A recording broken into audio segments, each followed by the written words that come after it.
In this new reality, we are reintroduced to Shang Tsung, the Soul Sorcerer. Now a snake oil consman selling fake remedies, talking to the town about his potential remedy that could save lives and cure Tarkat. Which, yeah, now in this universe, with Baraka's trailer, it was shown that Tarkat is now a disease and not a proud outworld race. Which, I don't know was Liu Kang's decision or the outside spectator I will get to in 10 seconds, but it's weird that someone would make this proud race basically Outworld's version of leprosy. Also, major shoutouts to the actor for Shang Tsung in Mortal Kombat 1. I genuinely believed he was Kari Hiroyuki Tagawa reprising his role again like he did in Mortal Kombat 11, but this new actor embodies Shang Tsung's character so well. Eventually, Shang Tsung gets caught by someone he scammed and is not very happy that Shang Tsung is out there while he was forced to suffer because of Shang Tsung scamming him. Shang Tsung tried to play it off, but it was very obvious to the town now that Shang Tsung was up to no good. Believed you. My daughter was dying when you came to my farm. You promised a miracle, and I gave you all I had. But only days later, she was dead. That is impossible. My magic could not have failed her. There was no magic! I took your elixir to an Imperial mage, and you know what she said? It's nothing! Just bourgeois tea! With the town very furious at what Shang Tsung has done, they eventually gang up and attack him, taking his fake remedies and anything that they can as restitution. Shang Tsung, now with basically nothing left, is forced to ponder what he has to do next when a mysterious person approaches Shang Tsung of promising grand things.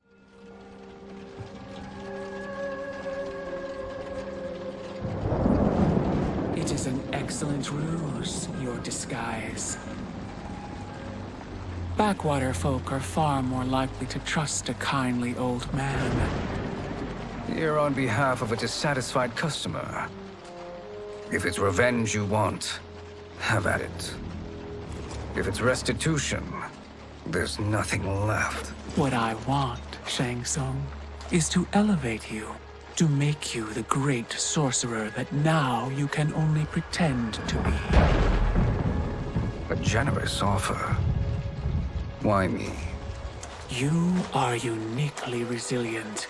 Who else could eke out a living traveling Outworld's hinterlands, selling quack cures and fake magic? A living?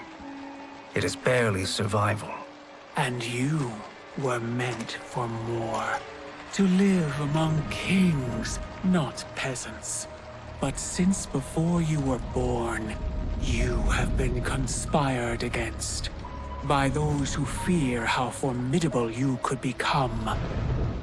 How do you know this? Who are you? I am your deliverer, Shang Tsung. Join me, and I will put the realms at your feet.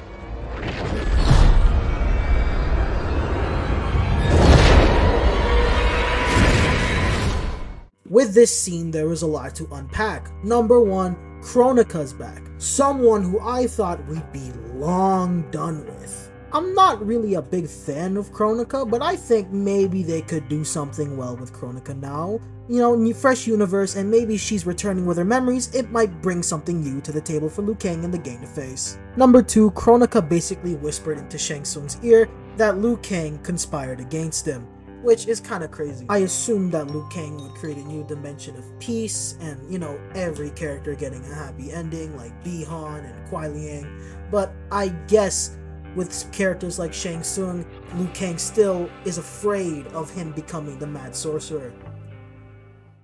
Then we switch scenery to possibly China, where we are reintroduced to the new Kung Lao and Raiden, martial artists who work as farmers by day.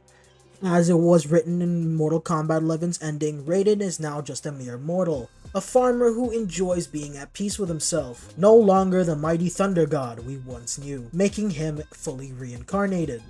While Raiden enjoys the peaceful life, Kung Lao dreams of things bigger, wanting to be like his ancestors who fought hard with honor and glory. As long as I've known you, you've dreamed of leaving Fengjiang. Why can't you be happy here? Our ancestors fought in great wars. They died with honor and glory.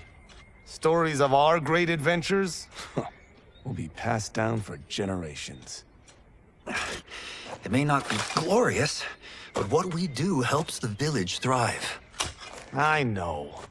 But is it so wrong to want some excitement? If you finished Mortal Kombat 11 Aftermath, you're probably wondering why Kung Lao here isn't the mighty champion of Earthrealm as it was shown in the ending. That's because that Kung Lao in Mortal Kombat 11 Aftermath is the great Kung Lao's ancestor and Liu Kang's most mighty champion. If you need any proof, here's some intro fight dialogue that is between Kung Lao and Liu Kang about the mighty Kung Lao. You trained my ancient ancestor? The great Kung Lao was my grandest champion. After challenging each other to see who can get the better harvest, they go out to the town and seek Madame Bo, who is the owner of the restaurant The Tea House, as well as Kung Lao and Raiden's martial arts teacher. Although not much of Madame Bo is shown, we can see that Madame Bo is clearly a motherly figure to the two, treating them like children, and the son she never had. After arguing about who will be paying the bill, Kung Lao decides to see if Raiden will fight, so the winner doesn't have to pay for the bill. And I think it's funny that even in multiple reincarnations, and in this one him being a lot nicer, Kung Lao is still in heart Kung Lao, this cocky-ish kind of character with the skills to back it up. And as they go to fight, we can see that clearly all eyes are on them. Best 2 out of 3? Fair enough. We must be careful. Madame Bo will kick us out if we break something. Oh, this won't last long enough for that to happen. You will be down in no time.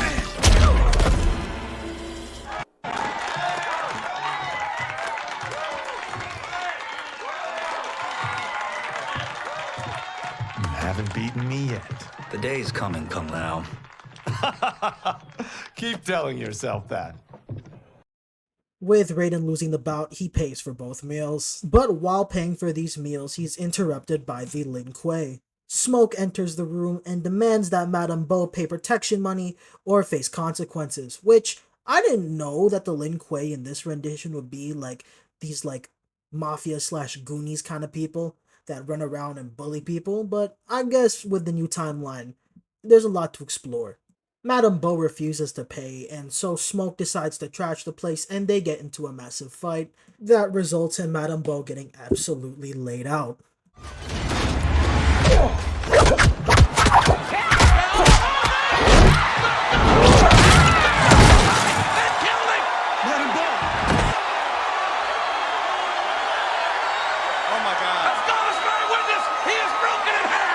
Raiden and Kung Lao instantly go to aid Madame Bo and fight the Lin Kuei, as they make easy work of the Lin Kuei grunts to get to Smoke. Also, let's talk about Smoke. He looks so good. Yuri Lowenthal playing him, he plays Smoke really well. And I just love the use of smoke bombs and the fact that he's fighting with a Karambit. Like, Karambits already look cool from Counter-Strike, but Smoke makes them look so much cooler. Kung Lao defeats Smoke and helps Raiden aid Madame Bo when they are both interrupted by Sub-Zero and Scorpion.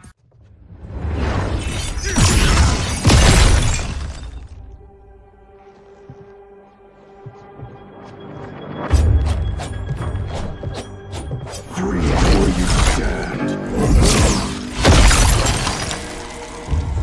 How does he do that? I have no idea. You interfere with Lin Kuei business. Leave or face our wrath. Abandon Madame Bo. Not happening.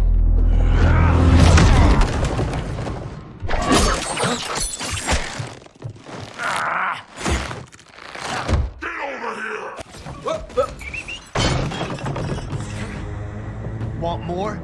I have plenty. You should have fled when you could. Prepare to regret ever crossing the Lin Kuei. Kung Lao defeats both Smoke and Scorpion and aids Raiden in stopping Sub-Zero. And we get an introduction to the most chillest man on the planet, watching two people kill each other and being absolutely fine with it. What a guy.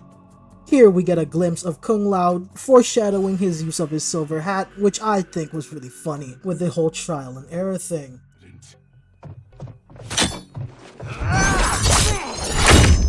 Oh, that works. I have had enough of you. Then go, before I put you down like the rest of your Lin Kuei. You haven't a prayer against the Lin Kuei's Grand Master. Fight! Kung Lao defeats Sub-Zero, and that is the end of Chapter 1. I still have some things to cover. I honestly believe that eventually they will see that Bi-Han running the Lin Kuei as a mafia is kind of a bad thing, but there's also the possibility that all of that was fake. Take a listen to what Kung Lao and Liu Kang talk about in this interaction. Can I play a part when Raiden's sister is tested?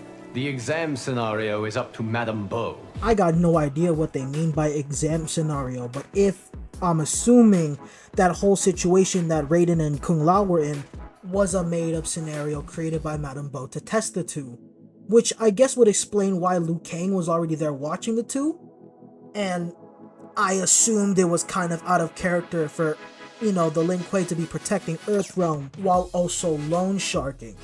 Wait, was Madame Bo getting put through the table part of the script, or did Smoke just do that to, like, improv?